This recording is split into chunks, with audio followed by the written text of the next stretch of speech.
Howdy guys, CoreCat13 here, welcome you back for another episode of Paper Mario! Alright, last time we left off, we entered Mount Rugged, and we met Derpy, who has mysteriously left a whole hell of a ton amount of letters hanging out on Mount Rugged, so we're going to scale the mountain in order to help him out. But in order to do that, we need to knock down some moles. Anyway, tell us about this guy. This is a Monty Mole. Monty Moles are rock-throwing moles, big-time mischief makers. Max HP 3, attack 2, defense 0. They have some scary looking... I wouldn't say they're scary looking. They look fucking stupid to me. I mean, look at them. Monty Moles are my least favorite enemy in this area. At least on Mount Rugged. They are very common, and they always attack in packs. Also, they do 2 damage. That's very annoying. And the fact that they have 3 HP each means that you don't really get much of an opportunity to knock them all out, so you're going to take damage regardless if you try not to. So, I guess one string of advice I would have before going to Mount Rugged is to get multi-targeting items, or to get the multi-stomp badge so that you can attack them all at once. Anyway, we got a Sleepy Sheep. I don't know if I explained what Sleepy Sheep does, but in case hello there. Wahoo! I'm Waka. Just another picture-perfect day atop Mount Rugged. Woo! The sunshine, the fresh air, so refreshing. Wackadoo! Fuck you. Wackow! Don't hit me. Alright. Well, fuck Sleepy Sheep. We got a much better item. That is a Whack-a-Bump. Whack-a-Bump is second only to the Jelly Ultra as to being the best recovery item in the game. It restores 25 HP and 25 FP. There really isn't much better. It's just, oh my god, you can't freaking imagine. I want that badge over there. You can't imagine just how excited that makes me. Although you can only hit Whack in the head a certain number of times before he eventually disappears forever, so keep this in mind before you kill him. Oh god, not that thing. Okay, that thing over there, that's a cleft. And clefts are... yeah. Well, yeah, let's let Gimbario tell us about them. This is a cleft. Clefts are pretty strong, so you better be careful. Max HP 2, attack 2, defense 2. Alright, so this is basically the high defense enemy of this region. They're spiked enemies, so it prevents you from being able to freely attack it. So, yeah, considering that we do not have enough BP to equip the D-Down Pound badge, your best bet is to either run away from the fights or charge up your hammer so that you can do more damage. But anyway. So remember that little area for later, that little alcove, because we're going to have to come back once Derpy joins our party, which, by the way, spoilers, that's why we're collecting his letters. I can't be the only one that thinks that looks like a skull. Also, I'm well aware that I missed the star piece. We will get that later on in the video, I promise. You ever notice just how awkward Gimbario's walk cycle is? Like, seriously. Just watch how Gimbario walks. I mean, I guess that makes sense for, like, a fungal creature to run around like that, but still. Speaking of running around, that guy really, really wanted my freaking HP, let me tell ya. Yeah, that's probably the most annoying thing about clefts, is that they're hard to dodge. I mean, you can get away from them fairly easily if you have the higher ground, because they'll just dart ahead of you, and that's that. But if you don't have that option, you're kind of screwed. Also, what's Gimbario doing there? He's just kind of walking in place. It was weird. But anyway, we got the Damage Dodge badge. That is a pretty helpful little badge there. It basically increases your max defense if you happen to time the action command right. So yeah, definitely equip it whenever you get the chance, because there are some really annoying instances where that thing can save your life. But anywho, I really don't want to fight you, Mr. Cleft, so I'm going to run over here grab me a honey syrup. Now, the reason why I ran over there is because, for whatever reason, I thought that's where the letter was. But, nah, it's over here. Mario's just gotta dust himself off. Imagine you get real dusty up here. I mean, look at this. It's just a huge pit of sand. That can't be good for Mario's tootsies. I mean, he's probably cooking right now. Which is pretty much the exact opposite of what's going on right now here where I live, because now we're getting into the lower 50s in terms of temperatures, which, you know, that's fine. You know, that means it's finally fall, but that tells me we're about to hit winter. And winter really just kind of shows up whenever it wants here.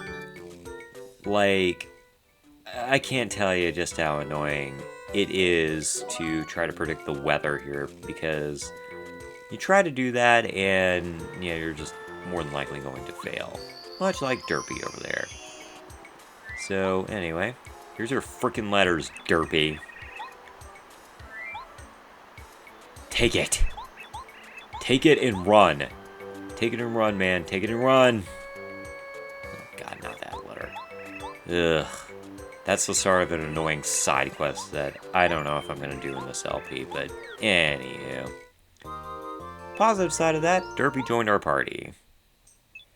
Derpy is actually, whenever you get him fully leveled up, which, by the way, spoilers, you can actually upgrade your party members by finding very specific blocks that we will actually be introduced to in the next episode. Derpy is actually kind of a dangerous party member to have around for the enemies, because his attacks, while his skydive attack is not really that special, his shell shot attack is amazing. The shell shot attack ignores defense and does a crap ton of damage, so yeah, you might want to have Derpy in your party if all else fails. He also has I think an air raid move where, or I don't know what the move is called, but it's basically like a flurry attack where he just kind of dive bombs everywhere and attacks all enemies at once. It's a freaking sweet move, and I definitely recommend upgrading Derpy whenever you can. So, anywho. Speaking of things that ignore defense, the Quake Hammer badge. Quake Hammer is a pretty neat little tool. It does 2 damage to every single enemy on the ground and ignores defense. It can be real handy whenever you're dealing with a whole bunch of annoyances like the Clefts or the Monty Moles. So yeah, get out of here. Alright, give me those coins. Gotta have all those succulent coins. That has gotta hurt. Like, seriously, I can't imagine how much Mario weighs. I mean, look at him, he's not exactly small. Anyway. What's Stanley the Troll doing here? Man, I just drew a blank there for a second. But anyway, this thing right here is the reason why I said to remember this area. He is the start of a fetch quest. Well, I guess not really a fetch quest, but a side quest that will eventually lead to the doorway to Chapter 6. So yeah, definitely remember him. Anyway, let's show off what Derpy can do. His main move is the aforementioned Skydive, which does 2 damage to a particular enemy. However, whenever he does that, he is vulnerable to spike attacks or fire attacks. So yeah, definitely don't attack spiked enemies or fire enemies. But if we can find an enemy that is particularly stupid, we can show off what the shell shot can do. You know what? Yeah, you look like a good target. Ooh, well, Mario can't do anything. Oh no. Well, let's use old Paracarry here, and boom! Look at that damage. 3 damage, man. That is actually probably the best attack aside from the bomb attack that Bombette has that can charge all the way up to 4, so yeah, good work, Derpy. Can't imagine just how fast he has to go in order to fucking take down those guys in one hit. Yeah, this makes him a pretty useful being for Monty Moles. Also Star Piece that we forgot earlier because Derpy. Seriously, I can't be the only one that thinks that Paracarry is pretty much Paper Mario's equivalent to Derpy from MLP. Like seriously, he's just as dopey. Well, maybe he's not as dopey as Derpy, but still, he's a mail-carrying person that is kind of dopey. It's redonkulous. And speaking of redonkulousness, we have a bird that can talk and is bigger than me. I don't know how that makes physical sense. Also, he stopped flying in midair. I don't know how that works. My name is Mario, because I don't want to lie. Okay then. Alrighty. So, it is boss time. Now, technically speaking, you do not have to battle this boss right away. If you answered Luigi, he would actually ignore you, and you could just move on your merry way. But this chump here is actually kind of worth your time because he's worth, I think, 16 EXP.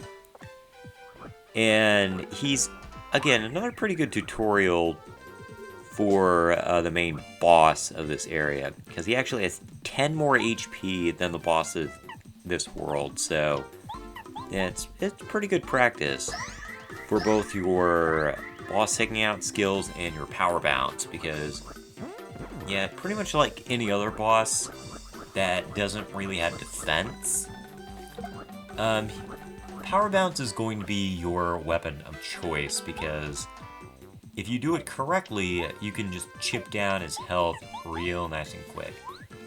Now, the fun thing about Bazaar there, which, by the way, I love the pun, is that Bazaar may actually be female, considering that they were actually taking care of eggs, which is heavily implied to be their own. But, who knows? Maybe they can be a seahorse. Okay, I really don't like that explanation for Big Chill's, interesting nature. Big Chill has, Big Chill's sex has been long speculated, because, the crew kind of has, contradicting statements, considering Big Chill gave birth to 14 children, despite the fact that we previously thought that Big Chill was male. Most will say that Big Chill is asexual. However, some writers like Matt Wayne, and I think a few other members of the crew, say that Big Chill is definitely female. Derek J. Wyatt, who kind of became the pseudo-ambassador for Ben 10 Knowledge, outside of Man of Action themselves, said that Big Chill was more like a male seahorse, which I really don't understand how that makes sense, because male seahorses, I think, get the eggs from the female, so I don't know, I don't really buy that argument. So, my thought is that Big Chill may just come from an all-female species that just kind of evolved away the male because the Psycholeopterans particularly preyed on males. But who knows? That's just a theory. A Ben 10 theory. I don't know, what is there to say? We are battling a giant bird. But, you know what? We might as well just make the best of it and refreshify our HP and FP. Yeah, buddy. This guy is freaking toast. Goodbye. Oh wow, 2 HP left. And, okay, please stop using that attack. I hate that attack. That's probably my least favorite attack that Bazaar does, because it does so much damage if you don't button mash fast enough. But it doesn't matter. We just made that guy feel pain. That makes me happy. And what else makes me happy? We level up. It's fantastic. Yeah, you got whooped. Get out of here. Oh yeah. I'm kind of shocked that Bazaar didn't die there. I mean, Mario's awesome Fleets of Acrobatics and Derpy is awesome Shell Toss. Just, you would think that would defeat all evil, but I guess not. Ah, man, oh man. Well, we have claimed Mount Rugged as our own. We have climbed it, and next time we will move into Dry Desert. See you guys then. Bye.